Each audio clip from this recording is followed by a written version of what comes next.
Мен Алай районунун Жошол айыл өкмөтүнүн Кердек айылынын тургуну Аскарбеков Сагынбек. Биздин айылда ушул мал чарбачылык менен алектенебиз. Мал чарбачылыктын да ушул асыл тукумдарын көбөйтүүгө аракет кылып жатабыз ушу. Асыл тукум койлорду көбөйтүп, ушул кисар койлорду эт багытында жакшы болгондуктан ушу койлорду көбөйтүп жатабыз. Ошо Кудай буйрса, ушу койлор ушу таладан жанын багып, кар тээ оттоп чыгып кеткен үчүн, ушу койлор жаккан үчүн ушу койлорду кылып жатабыз.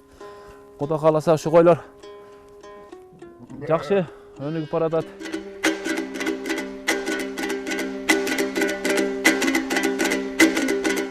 Ушу Тажикстандан 2011-жылы 10 токту бир кочкор алып келгенбиз.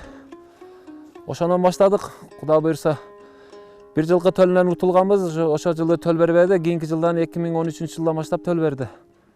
Ошондон бери ушу койлорду көбөйтүп аракет кылып келатабыз ошо. Бул эми кыргыз кой, жайдары койго караганда кисар койдун артыкчылыгы эт багытында жакшы. Эт багыты тараза басымдыгы жакшы. Анан ушу талаага пайымдуу 30 сантиметрге чейин карды тээп, оттап, жанын багып чыгат кышында. Ушу койлор таладан эле үйдөн коrodon тойут бербедик. Ушу таладан эле ушу көргөн жайыттан, мына көрүлгөн жайыттардан эле ушу жайып чыгып кетебиз кышы менен. Келгенде ушу 400 граммдан жем беребиз. Жатат, эрте менен дагы айдайбыз. Ушу марттан тартып февралдын 20-сынан кийин төл берет, Кудай кааласа. Сентябрдан кочкор коебуз. Ошол жайдары койго караганда ушу кисар койдун козулары бул өтө сүттүү болот. Базарга эме кылганы да жакшы, өтүмү да жакшы. Пулга кымбат. Бир козу кочкорду ушу үйдөн эле 10 миңден 12 миңден сатам. Ургачы козуларын 8 миң, 7,5 миңден сатам ушу. Ушу бала чакабыз, үй бүлөбүз менен ушу койлор менен тиричилик кылып келатабыз ушу. Жайлоого чыгабыз. Канча килограмм эт берет? Маселен 3 жашар кочкорлору мен Тажикстандан 45 миң, 50 миңден алып келдим да. 50 миңден алып келип, ушу 100 баш койго коебуз. Ошол кочкор өзү 150-160 килограмм чыгат да, тирүү жаны. Солуктары ушу 80-90 чейин чыгат. Козуну 6-7 килограммга чейин туйт. 6 килограмм, 7 килограммга чейин туйт. Анан өтө сүттүү болгондугу үчүн, жемди жегендиги үчүн козу тез чоңоет. Биз Тажикстандан 100 койго 2 кочкор коем. 100 койго 2 кочкор коем, ушул 2 кочкор 100 койго жетет. Массовой коюлат. Кочкорлорду бир ай багып, жакшы жемдеп, кормить багабыз, багып, кочкорду койго коебуз. Ушу марттан тартып февралдын 20-сынан кийин туйт, 20-25-инен кийин туйт, ушу марттан баштап тартып тууп берет ушу. Мына ушу кар кетти, Кудай кааласа мына көк чыгып калды, жайлоого кетебиз, ушу менен жайлоодон келип ушу күздө да ар жерге жылып жайлоолоп жүрө беребиз кар түшкүчө. Кыштоого келгиче.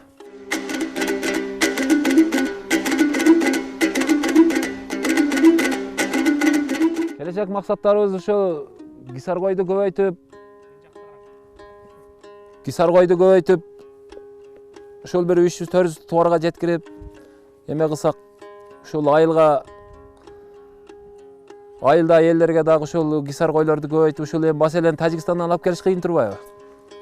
Лицензия сурайт экен, таможнийден сурайт экен, ошондойлор болгондо эми элдер ушу бизден эме кылса, биз элдерге көбөйтүп берсек деген оюбуз да.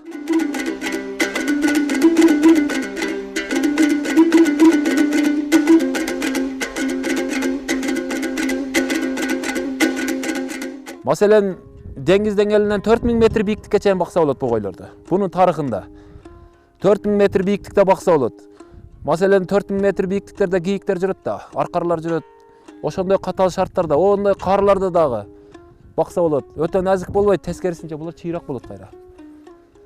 Биздин кыргыз койлорду ошондой карларга апарып жайып от бербей койсоң, бунчалык чыдабайт. Кисар койдун ошондой чыдамдуулук жактары бар да. Аргындашып кеткен учурлар жок. Аргындашкан биринчи келген мезгилдерде аргындашты. Азыр Кудай кааласа тазаланып, таза болуп келатат. Анан бул кой оңой менен таза болбойт да. Оңой менен 8 жылга 10 жылга барып туруп таза болот да. Маселен жайдар койдон баштаган болсоң 10 жыл 15 жылга барыптыр зорго тазаланат. 15-20%тен жылат. Маселен кисар кочкордон жайдар койго койсоң 15% кисар туулат ошо козу. 85% ошол энесинен талып эме болот. Генинде. Ошол 15%ке кочкор койсоң анан 30% жылып барып 10 жылга барганда анан чистокровный таза болот. Ого чейин болушу кыйын.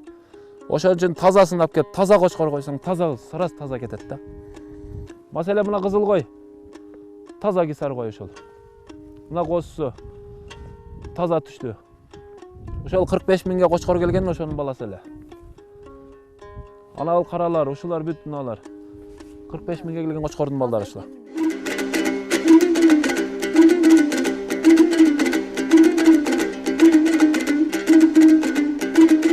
Көрүнүшүнөн кулак баштары узун болот, анан тик болот. Тазасы өтө жылма козусу таза түшөт. Жылма болот. Жайдар койдуку мындай жүндөрү тармал болуп мындай болуп түшөт. Булар өтө жылма таза болот. Анан путу кол узун тик болот. Тазалык экенин мен айтпасам деле бир көргөндө баамдабаган адам деле бир көрүп билет да. Кисар экенин. Ошондуктан жайдар койго караганда мына койду бир көргөн адам билет да. Маселен биздин Алайдын базарында постоянно жайдар кой түшөт да. Арасынан бир кисар түшкөн болсо, мына кисар экен деп базарда элдин баары билет да. Таза экен. Жок, кудрашка болбойт. Бул өтө жылма болгонун себеби булар бир жылга барганда жүндөрү кылчык болот да, жылма болот да. Маселен мына койдун былтыр жайында кыркылган. Ошол болгон кышы менен страховкага, кышкыга даяргерчилик жүнү болгон ушул. Мына эртең көккө тийди, мына ушу куда калса моюндарынан түлөп түшүп келет. Кыркылбайт, жүндөр түшөт, болду таза болуп жылма болуп калат.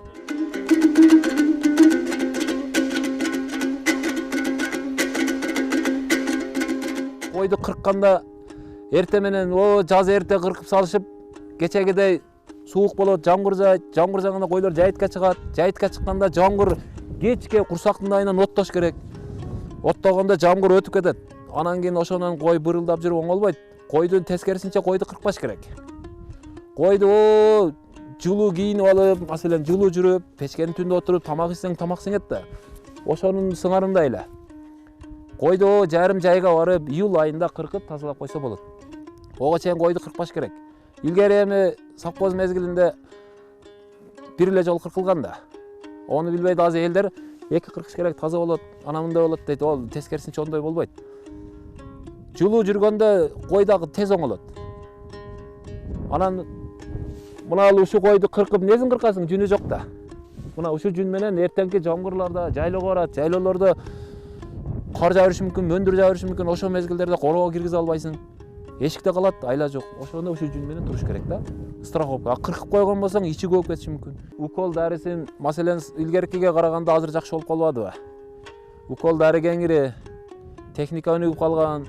Маселен, койлордун ылаңына, чума оорусуна, илгерки чума пастереллоз деп коет, кара өпкө. Кара өпкө менен ошо чумасына, анан оспа деп коет, чечек оорусуна. Ошолордун вакцинасын беребиз. Вакцинаны берип, альбендазол деп коет, ону беребиз. Койлорду таза кылып, жакшынак кылып, анан жайлоого айдап кетебиз да.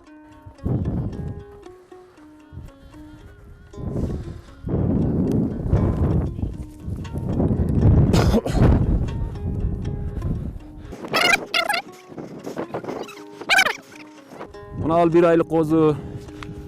Ушу мына энеси кызыл кой. Энеси Афган кисар. Афганистандан келген кисар кой. Мына ушу 45 миңге алып келген кочкордун баласы, 1 айлык козу.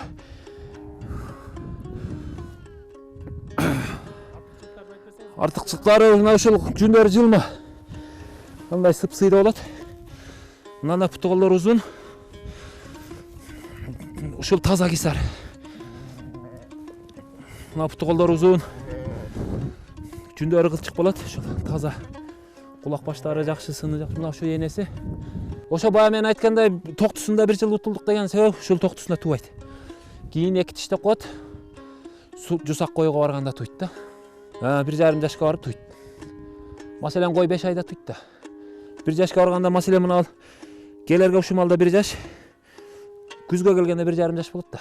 Ошондо кочкордон чыгат да. Маселен кой баласы 8 айдан кийин кочкордон чыгат да. 8 айдан, уй баласы 18 айдан. Бул ошон үчүн 8 ай болгонго, маселен азыр минтип ошо декабрь болуп кетет, ошо күз суук болуп кетет да. Ошон кийинки жыл коюлуп калат да. Ошол мына козу ушул. Кош. Анан берки жайдары койдун козулары жүндөрү быжыгыр болуп, анан жүндөрү узун болуп бир карыш болуп кетет да. А булардын жүндөрү өспөйт, мына ушу козунун жүнү болгон жүнү ушул.